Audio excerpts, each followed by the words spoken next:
He thought I'd stay silent while he betrayed me again and again.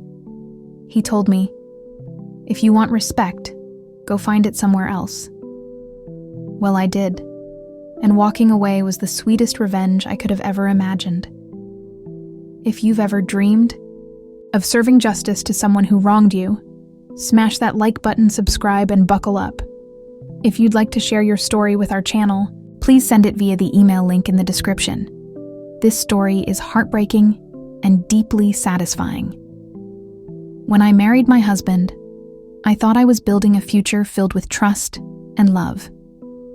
Instead, I walked into a storm of betrayal, disrespect, and lies. It started with secrets I couldn't ignore. He visited prostitutes multiple times. Each time I discovered it, my heart shattered, but I tried to forgive him. I gave him second chances and third chances. And for a short while, he pretended to change. But like clockwork, the cycle repeated. I wasn't just a wife, I was his protector. When his ex accused him of domestic violence, I defended him. I hired him a lawyer. I even testified in court on his behalf, putting my own reputation on the line. My parents stood behind him too. Looking back, it's painful to realize we were all defending someone who never deserved our loyalty. At home, he dismissed me constantly. Decisions about groceries, furniture, even what we ate, were all his. If I disagreed, he fell silent, shutting me out until I gave in. I convinced myself maybe he was stressed. Maybe he was just worried about money, but that excuse ran thin. I worked tirelessly from home with a toddler by my side.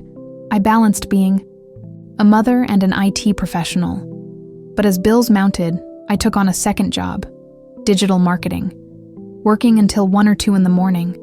I was exhausted, bone-tired. And what did he do with my sacrifices? He splurged.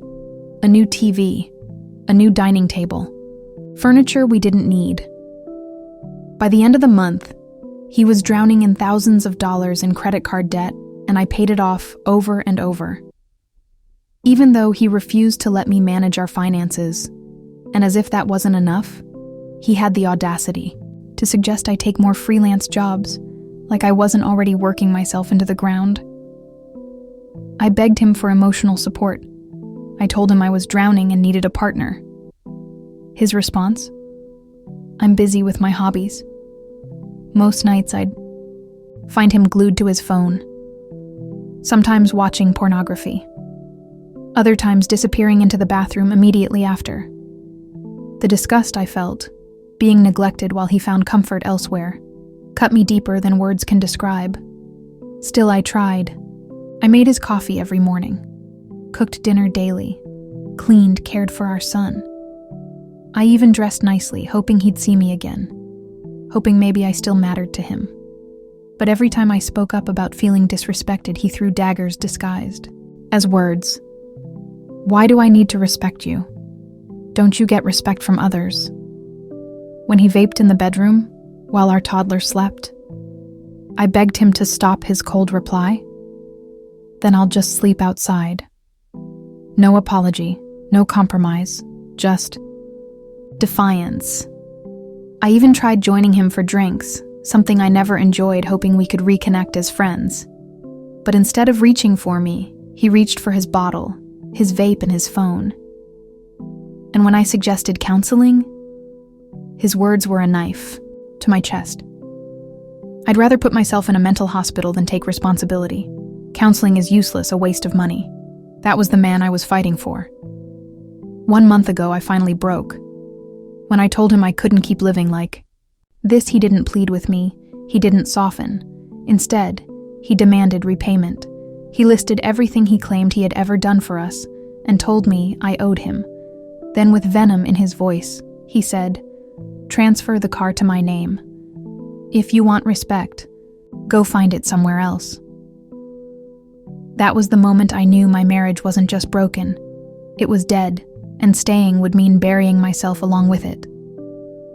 My revenge wasn't loud. It wasn't dramatic. It was silent, but devastating. I stopped arguing, I stopped trying. And then one morning I packed my things. Not the furniture, not the gifts, not even the car he was so obsessed with. Just my son, just my job, just myself. I left him with everything he valued, his furniture, his toys, his so-called status. Because I realized the only thing he couldn't replace was me walking away, and the cruelest part of it all. He didn't see it coming. He thought I'd always stay, that I'd always be the one to clean up his mess, carry his burdens, and sacrifice my own happiness. But this time he was wrong. When I closed the door behind me, it felt like chains snapping off my wrists. For the first time in years, I could breathe, and I knew my silence, my absence, was the loudest revenge of all. Because now he has the house, the car, the furniture. But none of it can cook his meals. None of it can stay up late to pay off his debts.